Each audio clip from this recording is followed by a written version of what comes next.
प्रदान करके इसे 3 चरण में पूरी करते हैं। दर्शकों, संत रामपाल जी महाराज द्वारा 3 चरण में दी जाने वाली इस भक्ति विधि का प्रमाण कबीर सागर में अमर मूल अध्याय के पेज नंबर 265 पर मिलता है। लिखा है, प्रथम ही शिष्य होए जो आई, ताके हम पान देहु तुम भाई। ये प्रथम चरण की दीक्षा है। फिर लिखा है, जब देखहु तुम दृढ़ता ज्ञाना, ता कहाँ कहूँ शब्द परवाना। ये दूसरे चरण की दीक्षा है।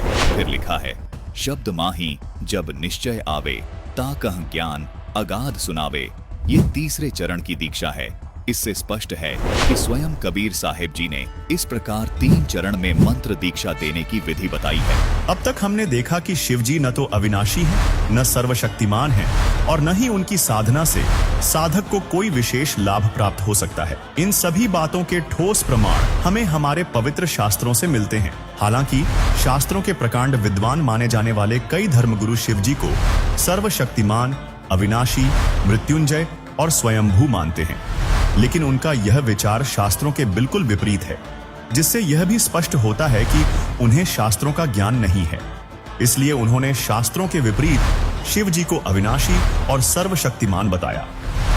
दर्शकों, आज के समय में लाखों धर्मगुरु हैं जो शिव जी के बारे में यही मत रखते हैं, जबकि तत्वदर्शी संत रामपाल जी महाराज शास्त्रों से प्रमाण सहित ज्ञान देते हैं, जिनके ज्ञान आधार पर हम आज के इस खास एपिसोड में हमने महाशिवरात्रि की वास्तविकता और इनके पीछे छिपी धार्मिक मान्यताओं के बारे में गहराई से जाना। हमने देखा कि पवित्र शास्त्रों में शिव जी की भक्ति की कोई पुष्टि नहीं की गई है, बल्कि महाशिवरात्रि व्रत जैसी शिव जी की भक्ति क्रियाओं को शास्त्र विरुद्ध माना गया है।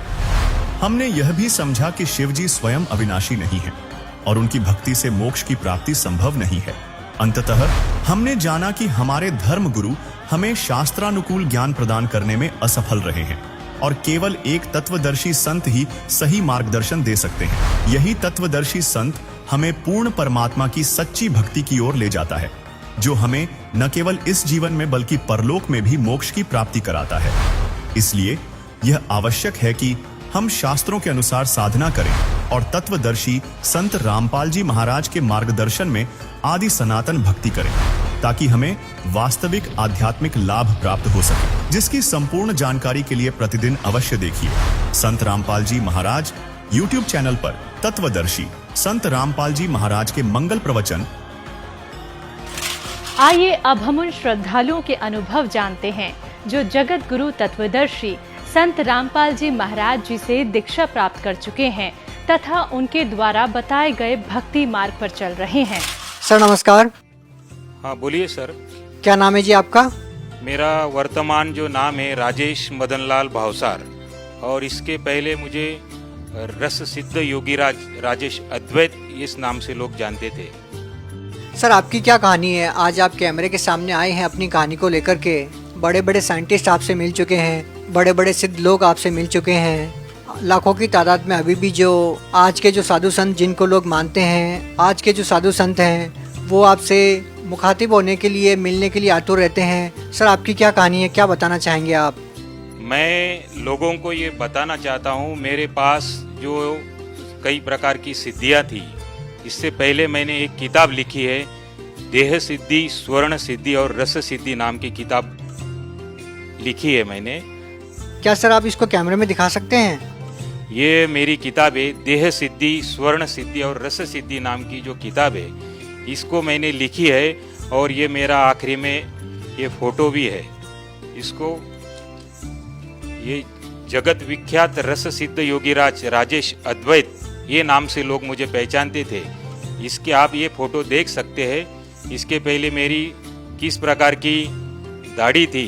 लोग मुझे मेरे चरण स्पर्श करके, ये पंडित लोग मेरे से आज जो लेके जाते थे वो मैं रहस्य आपके सामने खोल रहा हूँ। आप एक देख सकते हैं कि ये जो मेरे हाथ में जो चीज़ है, ये संसार की अत्यंत दुर्लभ वस्तु मानी जाती थी। इसको शास्त्रों में और पुराणों में कहा है कि मृदुहा कोटि गुणम फल प्राप्ति स्वर्णलिंगा, स्वर्णात् कोटि गुणम फल प्राप्ति बाणलिंगा, बाणात् कोटि गुणम फल प्राप्ति नर्मदेश्वर लिंगा और नर्मदेश्वरात् कोटि गुणम फल प्राप्ति पारदेश्वर लिंगा।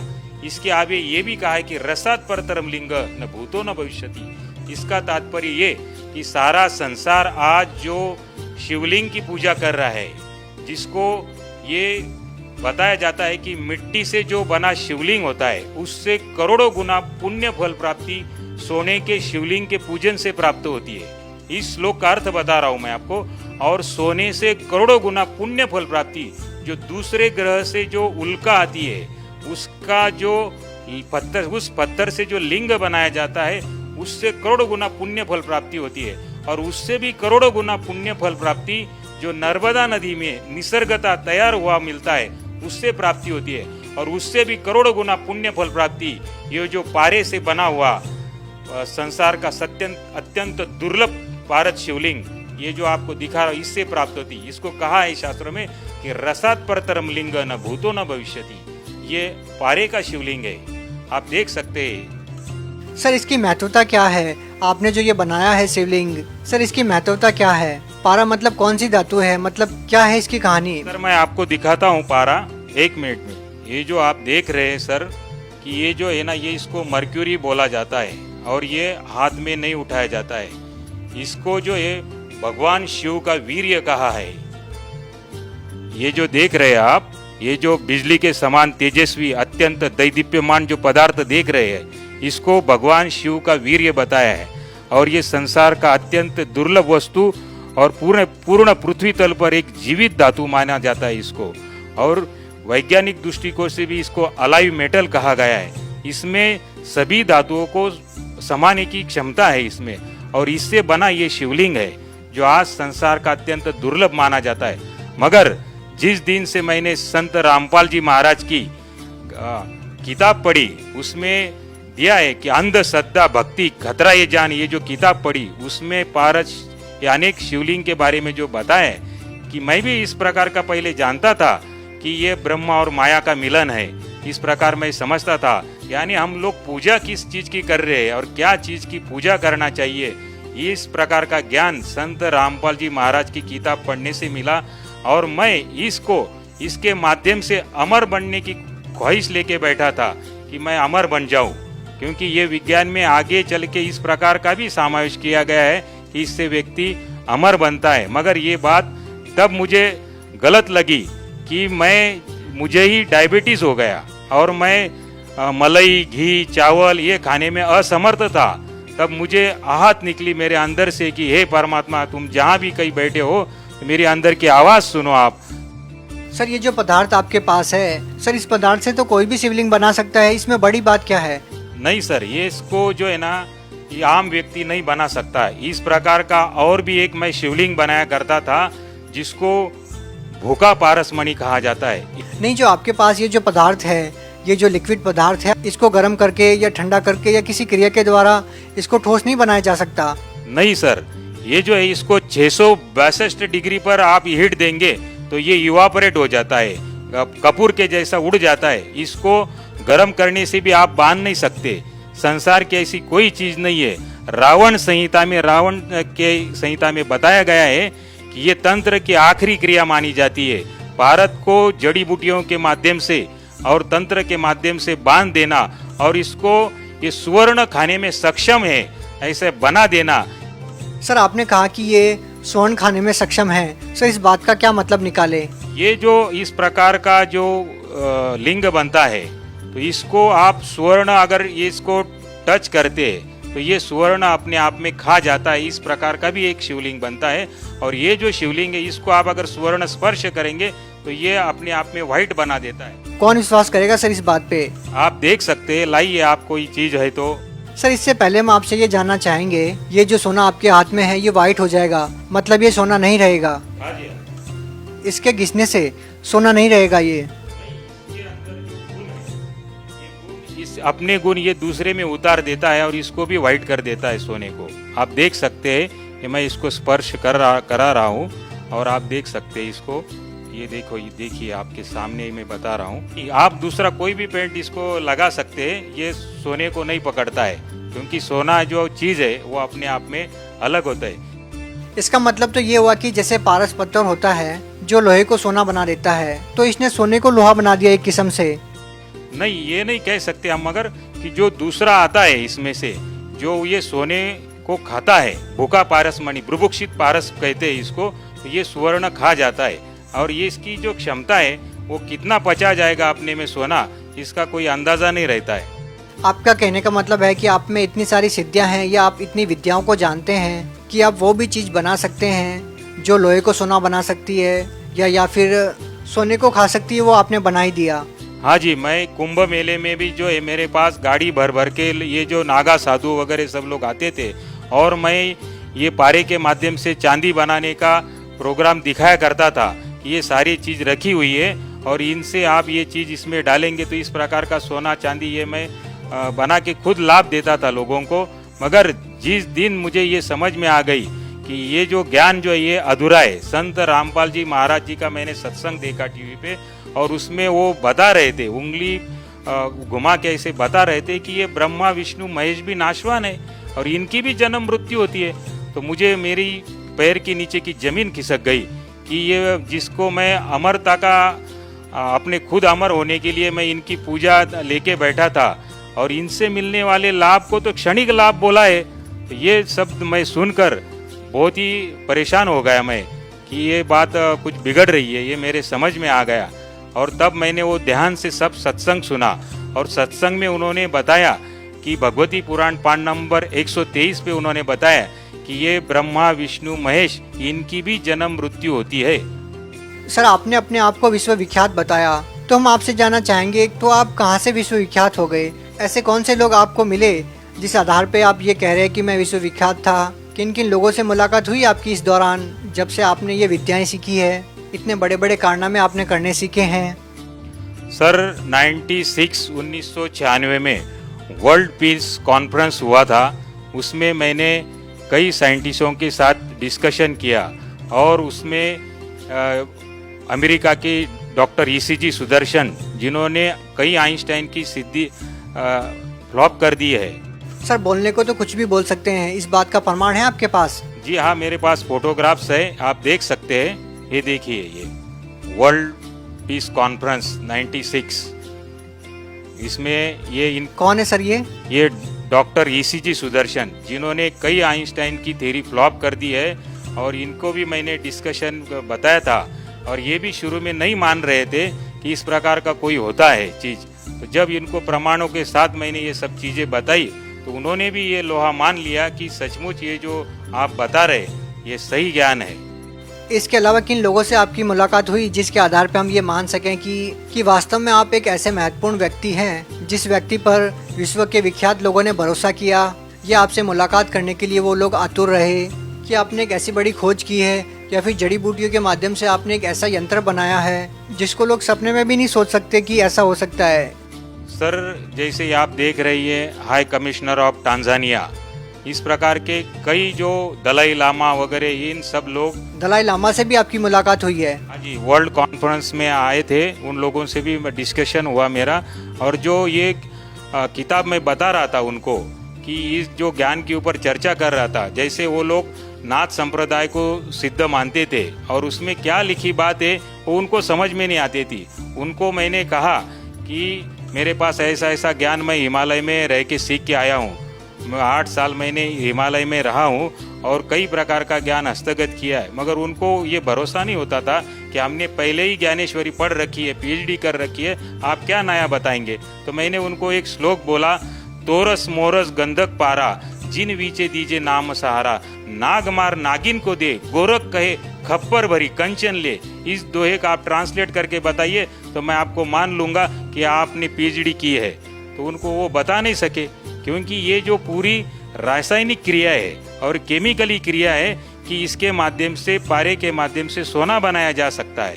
शॉर्टकट में इसके सारे रहस्यों को जब मैंने खोला तब उनकी बात समझ में आई, क्योंकि आखिरी में स्पष्ट रूप से कहा है कि गोरख कहे खप्पर भरी कंचन लीजिए। कंचन में स्वर्ण, जो मटके का आधा भाग होता है उसको खप्पर बोलते हैं। तो इस प्रकार का खप्पर भर के आप कंचन स्वर्ण बना सकते हैं, इस प्रकार की विधि उसमें छिपी थी।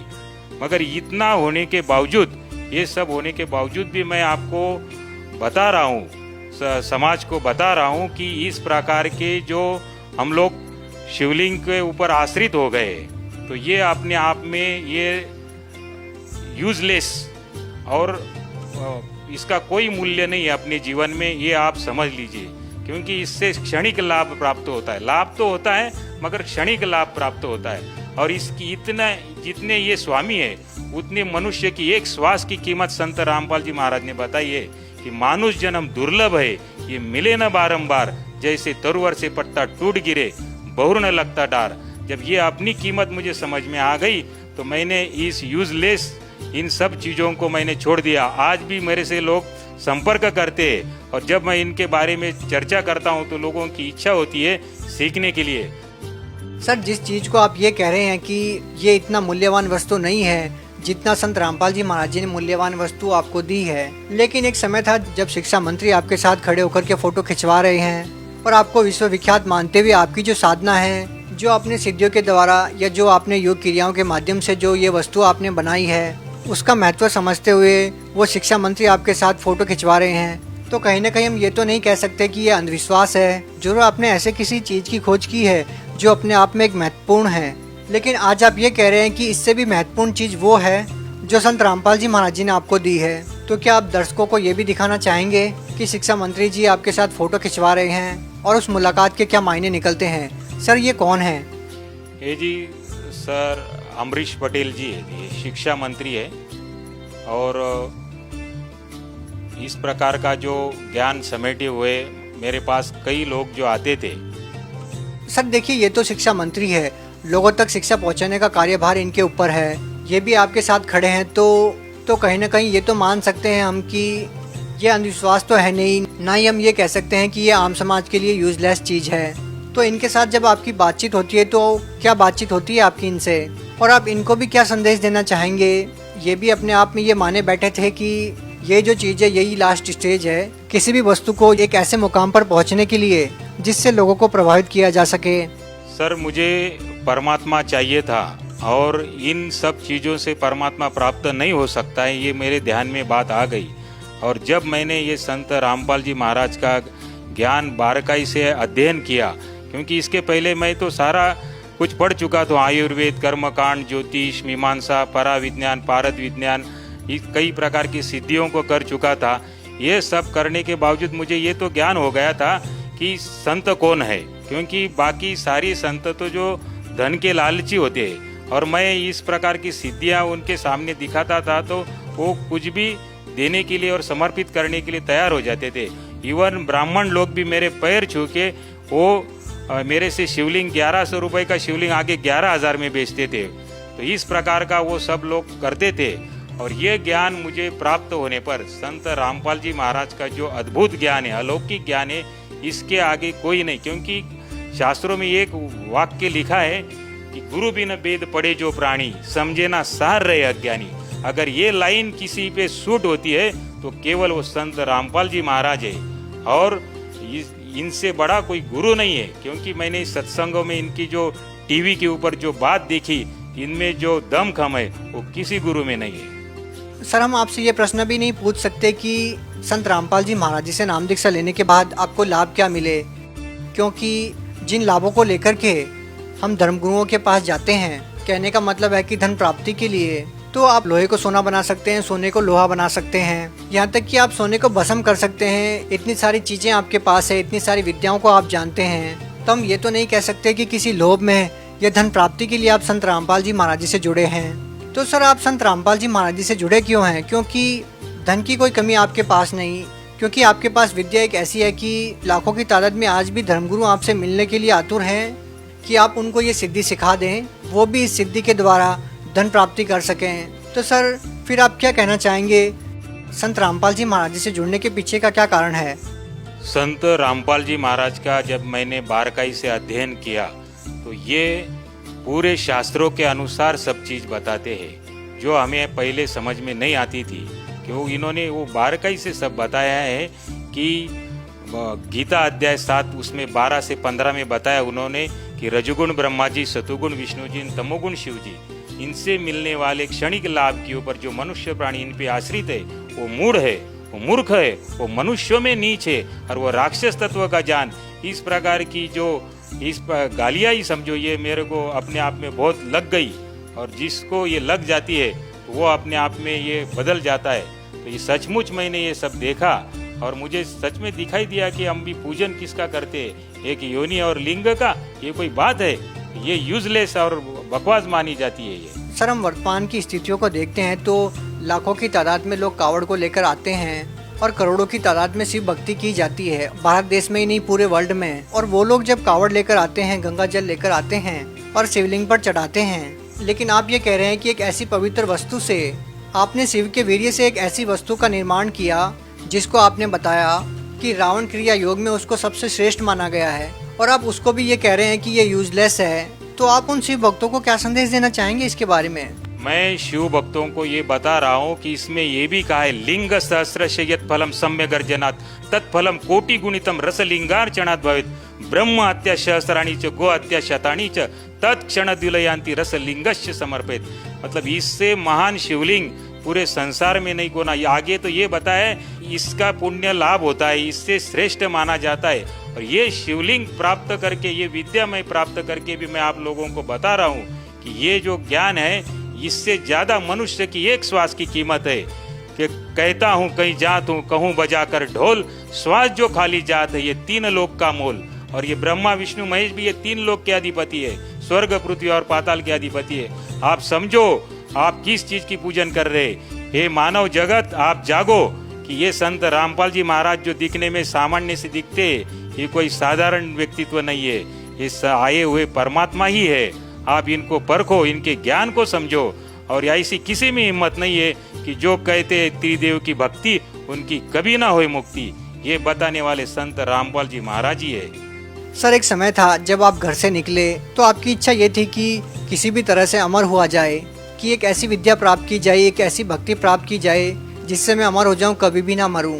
लेकिन आपके साथ समस्या ये आ जाती है कि आपको डायबिटीज़ हो जाती है और आपको बहुत सारे परहेज करने पड़ते हैं, कि आपको वो खाना भी नहीं खाया जाता जो आप खाना चाहते हैं। तो हम आपसे ये जानना चाहेंगे कि एक ऐसे इतने बड़े सिद्ध पुरुष की वो अपनी बीमारी अपनी क्रियाओं से तो ठीक नहीं कर पा रहा था, क्या संत रामपाल जी महाराज जी की शरण में जाने के बाद वो समस्या आपकी ठीक हुई?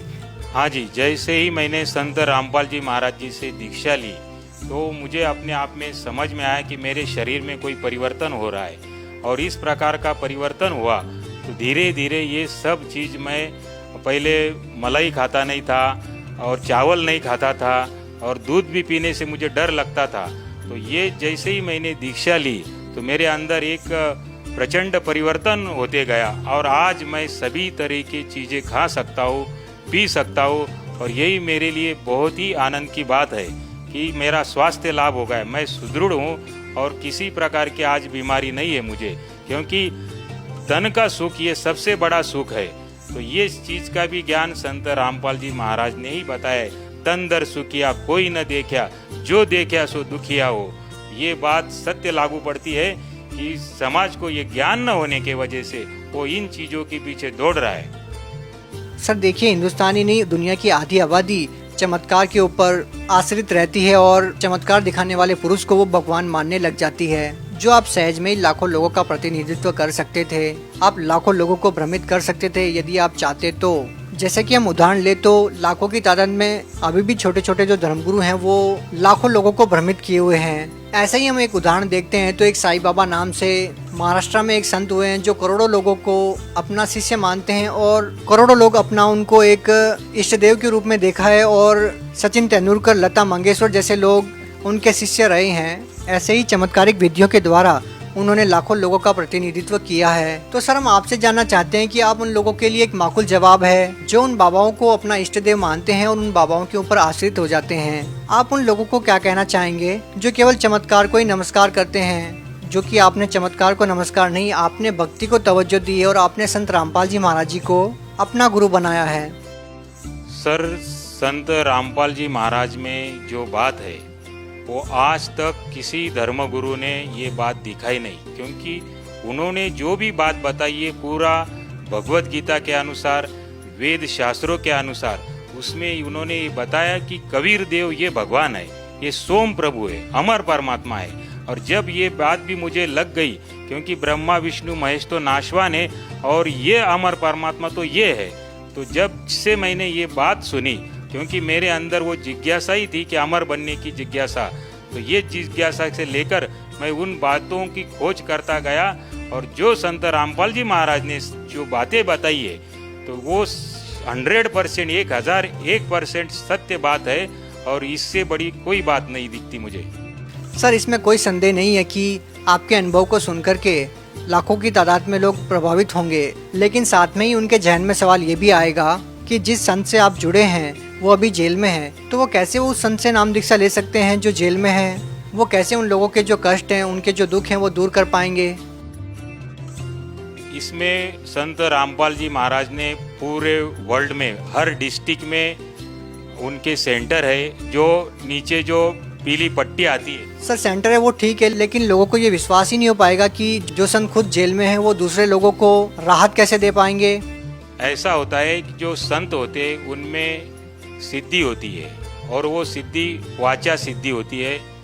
केवल स्पर्श मात्र से भी या शब्द मात्र से भी वो किसी प्रकार का भी कोई भी चीज का निर्माण कर सकते हैं। तो सर, लोगों के जहन में सवाल ये भी तो आएगा कि वो बाहर क्यों नहीं आ जाते?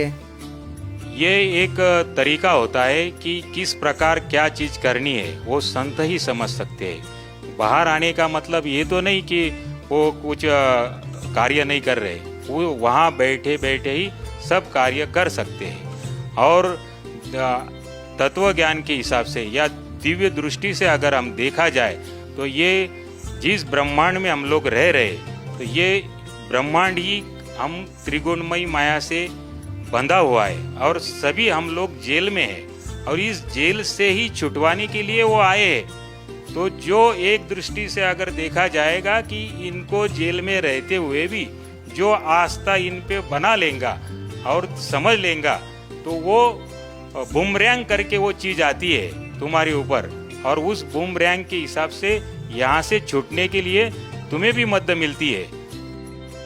सर, आपने स्वर्ण भस्म यंत्र का निर्माण किया, क्या आपने इसके अलावा भी कोई ऐसा यंत्र बनाया अपनी सिद्धियों के द्वारा, जो आपकी विद्या थी उनके द्वारा?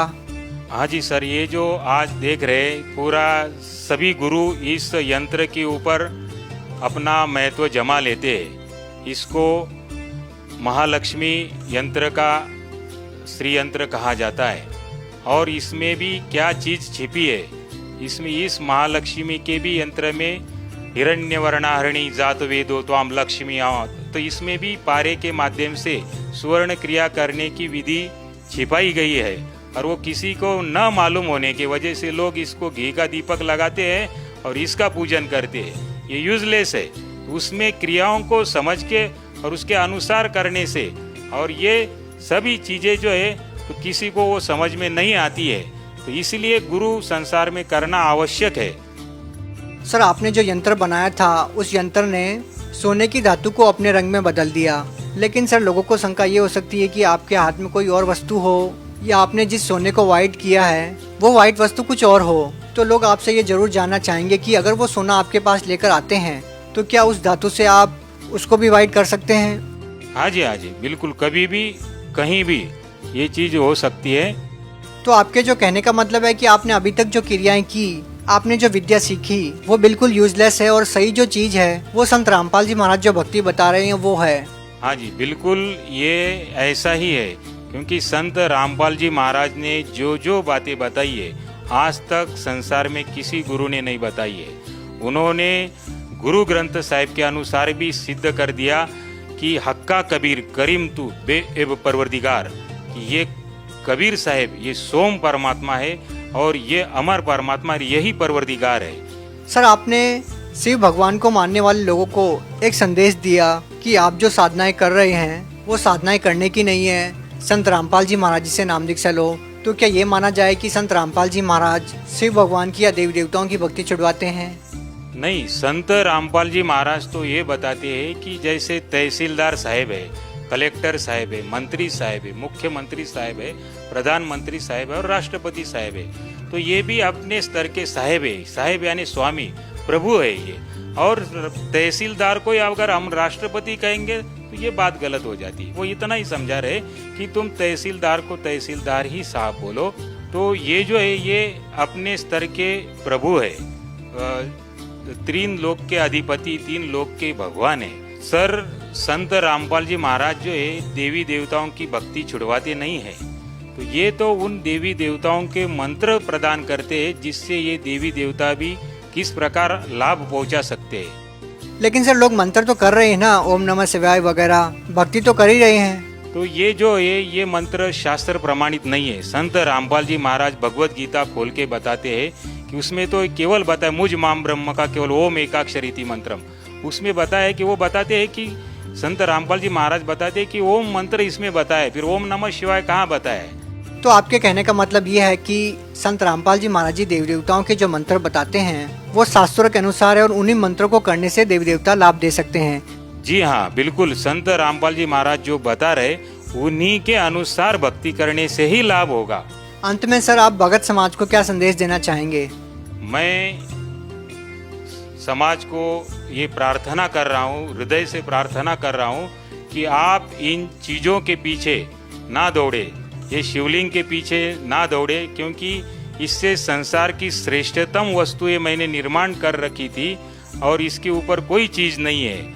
और इसके बावजूद मैं आपको बता रहा हूँ कि इतनी कीमत, उससे ज़्यादा कीमत तो मनुष्य के एक श्वास की है।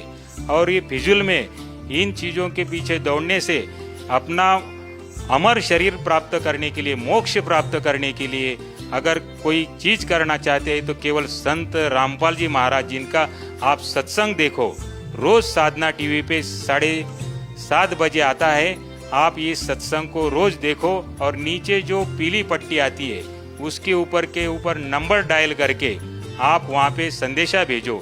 आपको कोई किताब चाहिए या नामदान लेना है तो सभी चीज़ें का डायरेक्शन आपको वहाँ से प्राप्त हो जाएगा। जी धन्यवाद।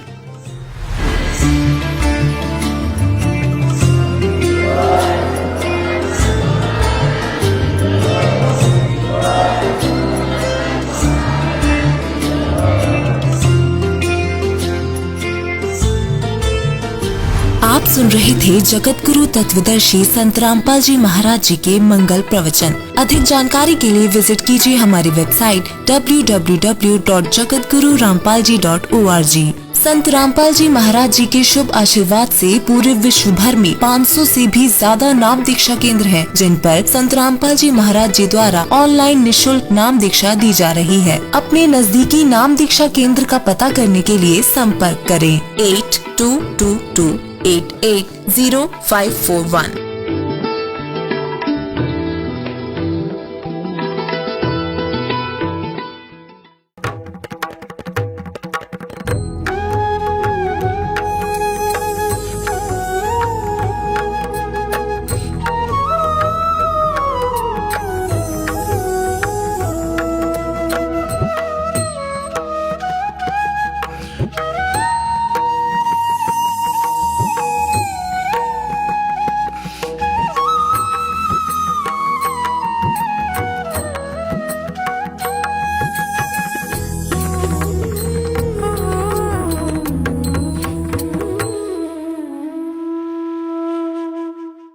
सतगुरुदेव की जय। सर्वसंगत से प्रार्थना है